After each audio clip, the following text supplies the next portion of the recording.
Good morning everyone. इस video में मैं आपको बताऊंगा कि इंडियन एयरफोर्स के XY ग्रुप में कौन कौन से मेडिकल टेस्ट किए जाते हैं।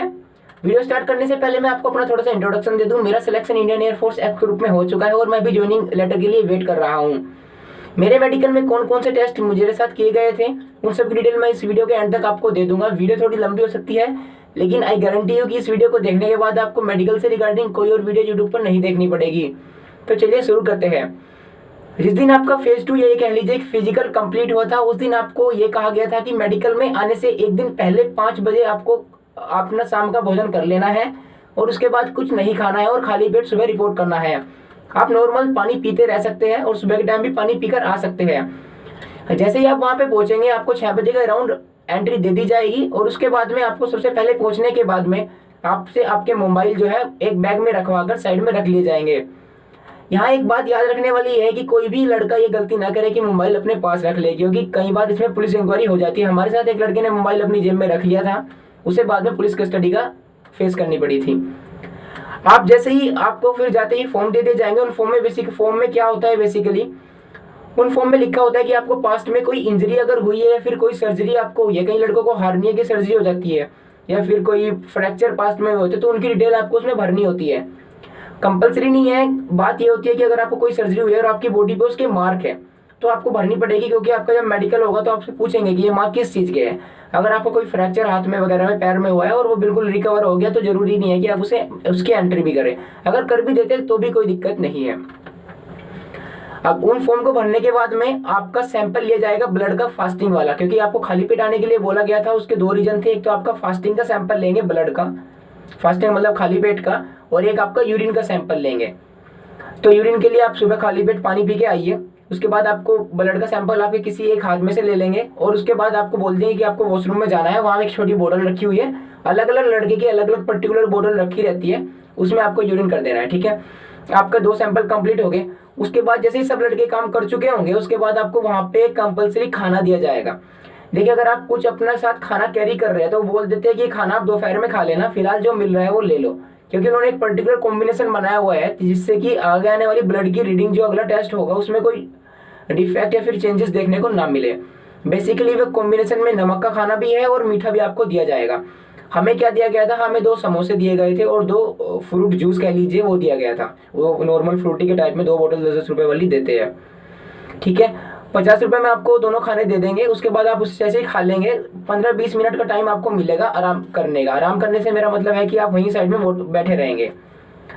उसके बाद में आपको एक साइड में एयरफोर्स की एक आइडेंटिटी फिलिंग फॉर्म चल रहा होगा, यानी एक एक करके वहाँ पे लड़कों को जाना होगा। उस फॉर्म में वो क्या लिख रहे होते हैं, आपकी बॉडी पे जहाँ भी कोई मार्क होगा, क्योंकि उन्हें ये डिटेल रखनी होती है कि मेडिकल कौन देने आया था। तो उस फॉर्म में वो एंट्री कर रहे होंगे। जैसे मेरे यहाँ पे 4 हेड पे मार्क है तो ये एंट्री कर देंगे कि आइडेंटिटी मार्क है। अगर आपको कोई सपोज करिए अभी चोट लगी है और टेम्परेरी मार्क है तो आप बता सकते हैं कि sir this is temporary mark, आप इसे नोट मत करिए। तो आपके कहीं कोई मोल होता है, नहीं मिलता, अगर फेस पे कोई बेसिकली कोशिश करते हैं कि फेस पे मिल जाए, अगर नहीं मिलता तो आपके यहाँ तक का देख लेते हैं, चेस्ट वगैरह पे भी देख लेते हैं, बैक में देख लेते हैं, अगर कोई मार्क है तो वो एंटर कर देते हैं। ठीक है, फिलहाल आधा घंटा आपको लगभग खाना खाए हो चुका होगा।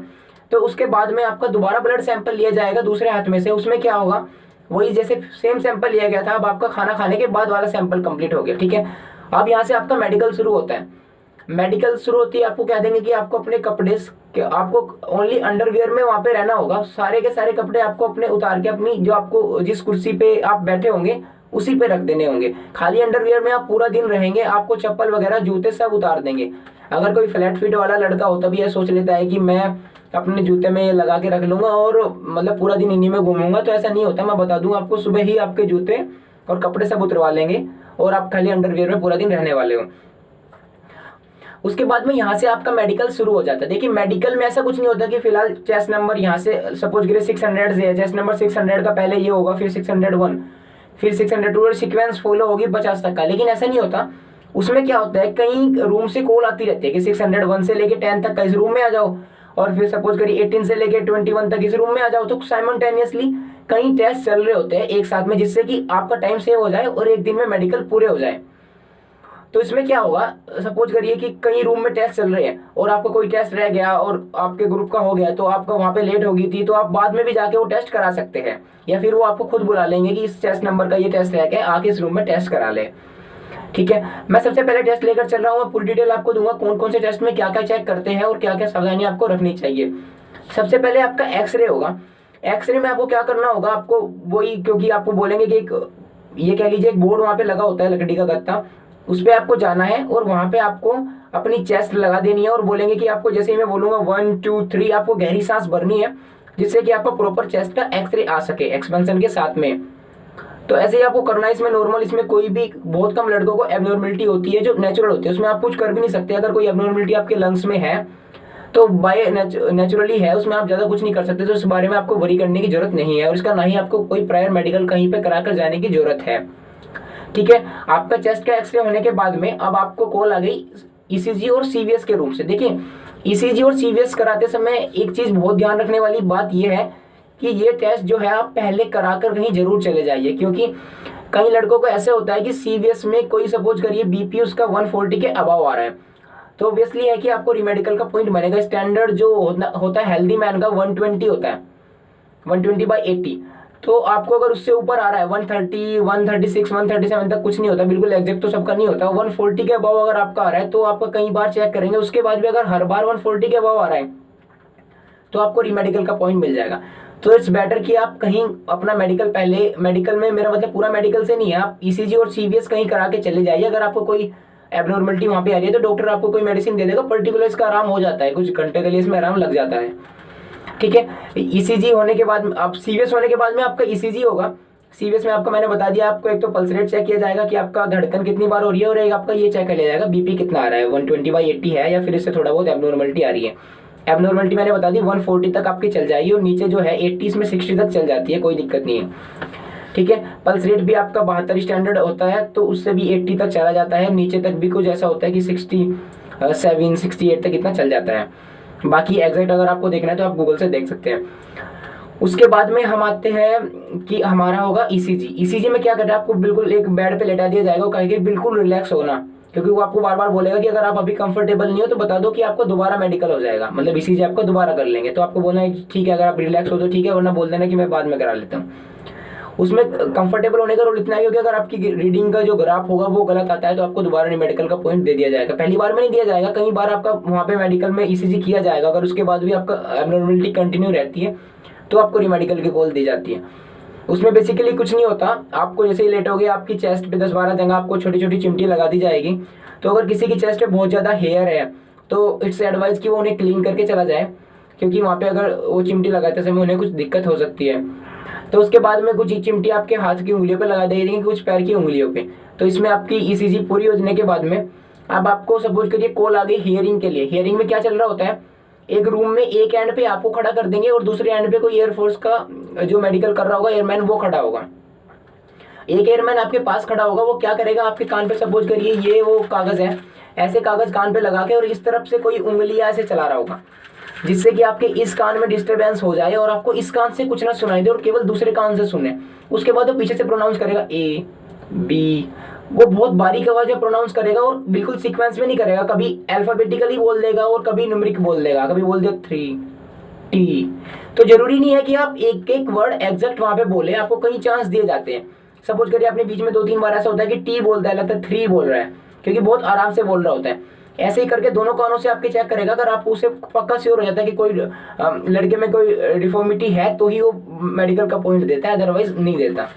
ठीक है, आपको दूसरी जगह से कॉल आएगी, वहां पे टूथ की काउंटिंग आपकी चल रही होगी और एक आपको वहीं पे रीडिंग करा के देख लेंगे। रीडिंग से मेरा मतलब है कि क्योंकि आपकी दूर की जो आई साइड चेक होगी वो अलग होगी, वो लास्ट में होगी।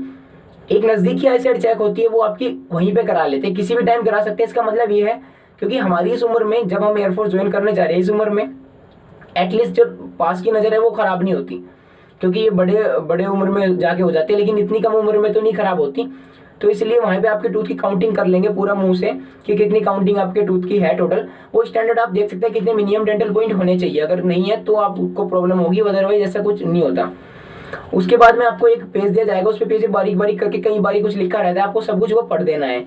ये प्रोसेस कंप्लीट होने के बाद में आपका जो यहाँ से मेडिकल का प्रोसेस था वो एटलीस्ट कंप्लीट हो चुका है, जो आपका अलग अलग करके सेपरेट करके होना था। ठीक है, अब आपको कॉल आएगी, लगभग 20 लड़कों के लगभग को कॉल आएगी कि आपको पर्टिकुलर एक रूम में जाना है, वहां पे एक ऑफिसर खड़ा होगा।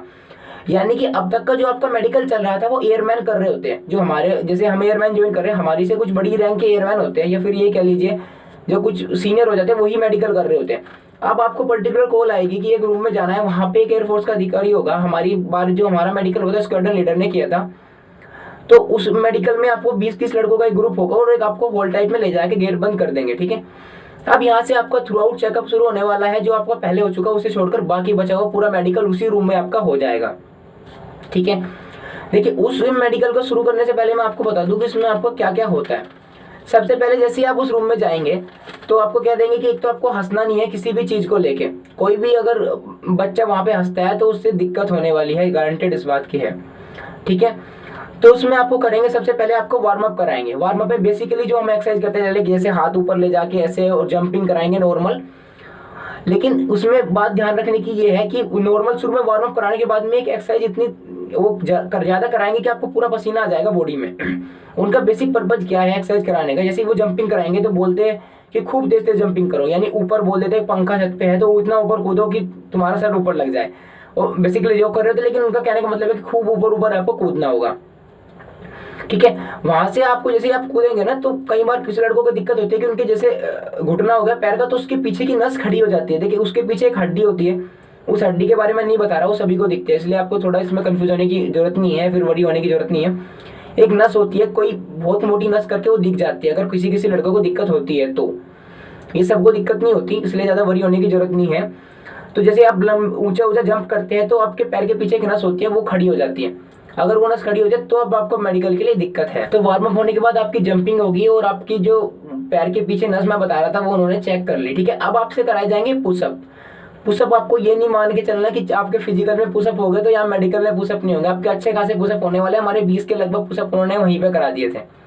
बेसिक पर्पज क्या है, देखिए आप जो नॉर्मल लड़के पुशअप कर रहे हैं वो करते रहेंगे, कुछ लड़कों का बिल्कुल बैलेंस बिगड़ जाता है पुशअप करते रहे तो उन्हें दिक्कत होने वाली है। अगर बिल्कुल आप बैलेंस अपने हाथों को होल्ड नहीं कर पाते तो उन्हें ऐसा लगता है कि ये लड़का पता नहीं फिजिकल लड़के से पास करके आ गया, इसमें कुछ डाउट है, तो उन्हें बार बार वो पुशअप कराते ही रहते, ठीक है।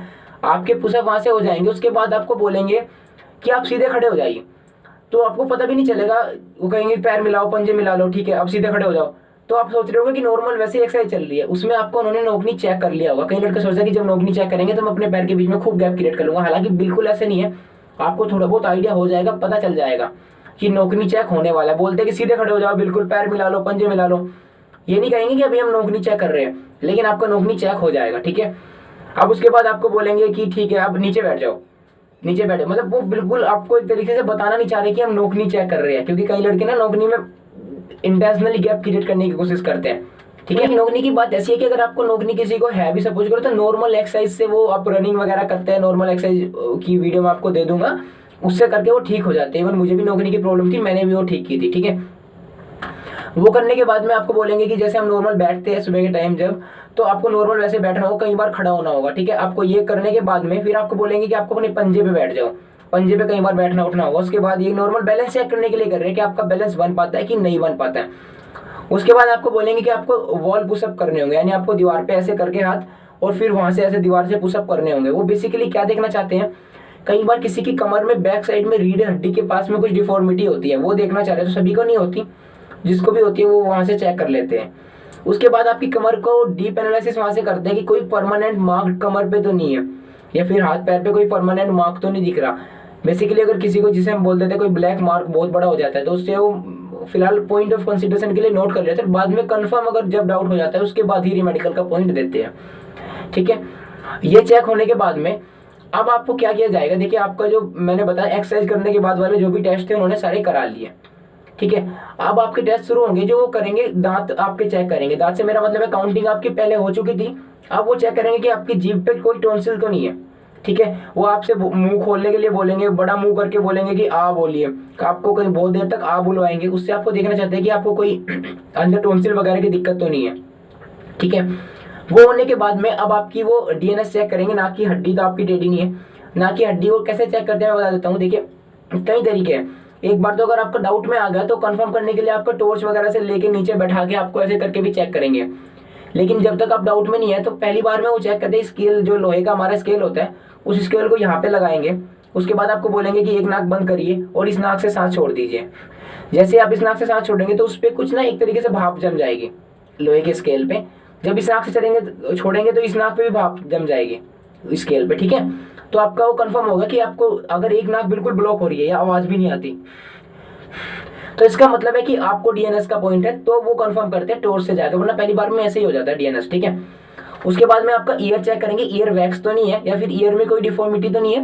वो कैसे चेक करते हैं, वो आपको बैठाएंगे ऐसे और यहाँ से ले जाके आपके टॉर्च से देखेंगे, जो उनकी मशीन होती है देखने की, उससे आप, इसलिए it's advise to get your wax clean before going to the medical. ये आपका हो गया, ठीक है। अब उसके बाद में आपका टेस्ट होगा, वो देखते हैं आपको कि आपका जो आई है ना, वो एक पेन लेके रखते हैं साथ में। उस पेन से ऐसे बोलते हैं कि जैसे मैं पेन देख रहा हूँ ऐसे ऐसे ऐसे ऐसे ऐसे ऐसे ऐसे आपको पूरा पेन के साथ में रोटेशन करना है। और ये काफी देर तक, वो 2-3 मिनट तक कराते रहते हैं लगातार, कि आपको कोई दिक्कत तो नहीं है। ऐसे ऐसे ऐसे आपको पूरा ये रोटेट करना रहेगा, जहां तक वो ले जाते हैं नीचे, ले जाते हैं नीचे नीचे नीचे, ठीक है। सारी जगह आपको रोटेट करना रहेगा। तो इससे आपका ये आएगा, जो नॉर्मल टेस्ट था वो टेस्ट कंप्लीट हो गया। उसके बाद क्या होगा आपको कि आपको बोल देंगे कि अपने हाथ पैर का मूवमेंट चेक करेंगे आपका, कि आपके हाथ पैर में मूवमेंट। देखिए, मैं एक तो लड़कों को बहुत ज्यादा डाउट रहता है कि अगर आप पुशअप जिस टाइम कर रहे हैं, फिर उछल कूद वो आपसे करा रहे हैं, उस टाइम अगर आपके हाथ में कट कट की आवाज आती है, जैसे कई बार होता है ना कि हम बहुत दिन बाद एक्सरसाइज कर रहे होते हैं, या फिर कई लड़कों को तो रेगुलर भी आती है, कट की आवाज आती है हाथ पैर से, ठीक है। तो उसमें कुछ भी वरीड होने की जरूरत है, क्योंकि जब हमारे पुशअप वो करा रहे थे ना, तो पूरे रूम में कट कट की आवाज हो रही थी, लेकिन उन्होंने किसी का कुछ भी चेक नहीं किया, क्योंकि उन्हें पता है नॉर्मल बहुत दिन के बाद लड़के फिजिकल के बाद एक्सरसाइज नहीं कर रहे होते, और वो ऑब्वियस है कि वो कट कट की आवाज पैरों से आती है। उसका मेडिकल का पॉइंट आपका नहीं बनेगा, ठीक है। उसके बाद में एक आपका फ्लैट फिट का चेक यहीं पे हो जाएगा। फ्लैट फिट कैसे चेक करेंगे, आपको बोलेंगे कि आपको पीछे की तरफ मुंह कर लीजिए, दीवार की तरफ। उसके बाद मुंह करने के बाद आपका एक पंजा पैर से अपने हाथ से उठा लेंगे, हाथ में पकड़ लेंगे, और उसके बाद देख लेंगे कि बीच में कर्व आ रहा है क्या। एक फ्लैट फिट का टेस्ट यहाँ पे हो गया। एक फ्लैट फिट का टेस्ट आपका लास्ट में होगा। देखिए, वो फ्लैट फिट का लास्ट का जो टेस्ट होता है ना, वो किसी को नहीं पता होता, एकदम से वो सरप्राइजिंग होता है। जैसे लड़कों में सोच लिया कि सुबह मेरा फ्लैट फिट पास हो गया, और वो नॉर्मल फिलहाल सुबह से सपोज करिए कोशिश कर रहे हैं कि मैं अपने पैर थोड़े अंदर की तरफ करके कोशिश करूंगा, पूरा दिन चलता रहूंगा और मेरा टेस्ट पास हो जाएगा। हम भी ये सोच रहे थे। कई लड़के थे हमारे उसमें जो फ्लैट फिट के डाउट केस में थे, वो क्या कर रहे थे, सुबह से मतलब बचने की कोशिश कर रहे थे। उनका फ्लैट फिट का टेस्ट सुबह हो गया तो सोचा कि पास हो गया, फिर एक बार उन्होंने जाते टाइम दोबारा टेस्ट किया, वो सरप्राइजिंग था, इसलिए मैं आपको लास्ट में उसका भी बता दूंगा। आपका ये टेस्ट हो गया। उसके बाद आपको एक बेड वहां पे पड़ा होता है, उस बेड में जो अब ये टेस्ट आपको सारे बता रहा हूँ ना, अभी तक कई टेस्ट आपको उसी रूम में चल रहे हैं जो ग्रुप के साथ में हो रहे हैं, ठीक है। बाहर जो टेस्ट हुए थे वो अलग आपके ऑलरेडी हो चुके। अब उस रूम में अब आपको बेड पे लेटाने के बाद आपका क्या करेंगे, जो आपका ये नीचे जहाँ से पेट होता है ना खाने वाला, जहाँ खाना स्टोर हो जाता है, ये वो प्रेस करेंगे पूरी तरीके से, ठीक है। मतलब प्रेस करके देखते हैं कि आपको कोई अंदर पेट में कोई टाइट वगैरह की दिक्कत तो नहीं है, ठीक है। ये देखने के बाद में वो फिर आपको बोलेंगे कि आप रिवर्स लेट जाइए। आप जैसे रिवर्स लेटेंगे, आपकी कमर को दोबारा चेक करते हैं कि कोई मार्क वगैरह वहाँ पे तो नहीं है अच्छे तरीके से, ठीक है। आपका ये चेक करने के बाद में आपको बोलेंगे कि बैठ जाओ, जैसे हम नॉर्मल बैठते हैं। उसके बाद आपका पेट टाइट चेक करेंगे बैठने के बाद में, क्या क्या पेट में कुछ दिक्कत तो नहीं दिख रही उन्हें, मोटा मोटा सा ऊपर साइड से देखने के बाद में, ठीक है। ठीक है, उसमें आपको ज़्यादा वरी होने की जरूरत नहीं है, वो नॉर्मल चेक होता है आपका, ठीक है। अब मैं बात करता हूँ जो मेजर ये सारे टेस्ट आपके होने के बाद में उसी रूम के अंदर आपके टेस्ट हो जाएंगे प्राइवेट पार्ट्स के। अब प्राइवेट पार्ट्स की जब बात कर रहे हैं तो उसमें नॉर्मल जब आपको नोटिफिकेशन आता है तो उसमें नॉर्मल लिखा हो रहता है कि मेडिकल एग्जाम के लिए जाने से पहले आपको अपने जो भी प्राइवेट पार्ट्स के हेयर है वो रिमूव कर लेने हैं। तो अगर आप रिमूव करके नहीं जाते ना, तो आपको बहुत अच्छी खासी वहाँ पे डांट पड़ने वाली है। कुछ लड़के ऐसे मिल जाते हैं जो नहीं जाते, तो उन्हें बहुत अच्छी डांट पड़ती है और बोलते हैं कि अभी जाओ, अभी कुछ जुगाड़ करो और जाके रिमूव करके आओ, हमें इससे मतलब नहीं, अदरवाइज हम रीमेडिकल का पॉइंट दे देंगे, ठीक है। तो इसलिए बेटर है कि आप ये सारे काम घर से करके जाएं। उसके बाद में आपको क्या बोलेंगे कि सब लड़कों को, जो भी 20 का ग्रुप आपको सेमी सर्कल में या सर्कल में उन्होंने खड़े करके रखा है, बीच में ऑफिसर खड़ा है, उसके साथ में एयरमैन हेल्पर खड़े हैं, ठीक है। आपको करना क्या है, वो बोल देंगे कि सब लड़कों को आंख बंद कर लेनी है, और अगर बीच में किसी ने भी आंख खोली तो एयरमैन उसे नोटिस कर रहा होता है, ठीक है। तो आपको प्रॉपर आंख बंद कर लेनी है। उसके बाद बोलेंगे कि आपका अपना अंडरवियर है वो डाउन कर देना है, और आपकी आंख बंद रहेगी, तो उसमें कोई ऐसी चीज नहीं है, आप डाउन कर लोगे अंडरवियर, ठीक है। उसके बाद आपको बोलेगा कि आपका जो पेनिस है आपको उसे होल्ड करना है अपने हाथ से और पीछे करना है, ठीक है। पीछे आप उसे पेनिस को करेंगे। उसके बाद वो बोलेगा कि जहाँ से मतलब होल होता है आगे, आपको उसे थोड़ा करके उन्हें दिखाना होगा, ठीक है। उसके बाद उन्हें दिखाने के बाद में आपको बोलेंगे कि ठीक है, ये आपका टेस्ट कंप्लीट हो। उसके बाद में आप बोलेंगे कि आपको जो अपने दोनों टेस्टिस है वो दोनों हाथ से अलग अलग पकड़ने होंगे, एक राइट हैंड से एक लेफ्ट हैंड से, और उन्हें सेपरेट करना होगा साइड में, ठीक है। वो ये देखना चाहते हैं बेसिकली इसमें कोई दिक्कत तो नहीं है, ठीक है। दोनों टेस्टिस अपने दोनों हाथों से आपको सेपरेट करके अलग अलग कर देने हैं कि काउंटिंग में पूरे 2 है क्या, बस ये देखना चाहते हैं, ठीक है। उसके बाद में आपको क्या करना है कि टेस्ट कंप्लीट हो गया, उसके बाद में आपको कहेंगे रिवर्स मुड़ जाओ, ठीक है। रिवर्स जैसे आप मुड़ोगे ना, उसके बाद में आपको बोलेंगे कि आपको आधा झुक जाना है। जैसे आधा आप ऐसे झुक जाओगे, तो आधा झुकने के बाद में वो आपको बोलते हैं कि आपको खांसना होगा बहुत तेजी से, ठीक है। आपको खांसना होगा तो बेसिकली वो बवासीर वगैरह चेक करना चाहते हैं, तो आप खांसोगे तो आपका वो टेस्ट भी कंप्लीट हो जाएगा। और आपको उन्हें दिखाना होगा बाकायदा, मतलब पोजीशन इस तरीके से रखनी होगी कि वो बंदा बोल देते हैं कि थोड़ा और बैंड करिए, ठीक है। वो टॉर्च वगैरह लेके वो देख लेंगे, वहां से आपको वो मेडिकल कंप्लीट हो जाएगा। उसमें बेसिकली जो पॉइंट वहाँ पे बनता है ना, एलर्जेटिक बनता है। अगर आपको कोई ऐसा एलर्जेटिक प्रॉब्लम है वहाँ पे किसी प्राइवेट पार्ट्स में, तो it's better to get that treated, ठीक है। ये टेस्ट आपके पूरे होने के बाद में अब आपके टेस्ट क्या क्या बचे, देखिए आपका टेस्ट बच गया हाइट मेजरमेंट का, जो अब आपका हो जाएगा, ठीक है। ये रूम आपका कंप्लीट हुआ, अब ऑफिसर वहां से लीव कर जाएगा और अब आपको दोबारा फिर अलग अलग रूम से कॉल आ जाएगी जो जो आपका टेस्ट बचा होगा, ठीक है। अब आपको हाइट की कॉल आ जाएगी और आपकी लेग लेंथ मेजर करेंगे, तो उस रूम में आपकी हाइट हो जाएगी, वेट हो जाएगी, ठीक है। हाइट वेट का चार्ट जो है आप वेबसाइट से डाउनलोड कर लीजिए, फिर मैं इसके लिए सेपरेट एक वीडियो बना दूंगा। उस चार्ट को डाउनलोड करने के बाद उसके अकॉर्डिंग आपको होना चाहिए। इसमें भी प्लस माइनस चलता है, ठीक है, बिल्कुल एग्जैक्ट नहीं होना चाहिए। अगर एग्जैक्ट है तो इट्स बेटर, अगर नहीं है तो भी प्लस माइनस कुछ केजी चलता है, ठीक है। उसके बाद में आपकी लेग लेंथ कैसे मेजर करते हैं, आपको बैठा देंगे धरती पे और कह देंगे कि अपने टांगे सामने फैला लो, उसके बाद आपकी लेग वो मेजर कर लेंगे, ठीक है।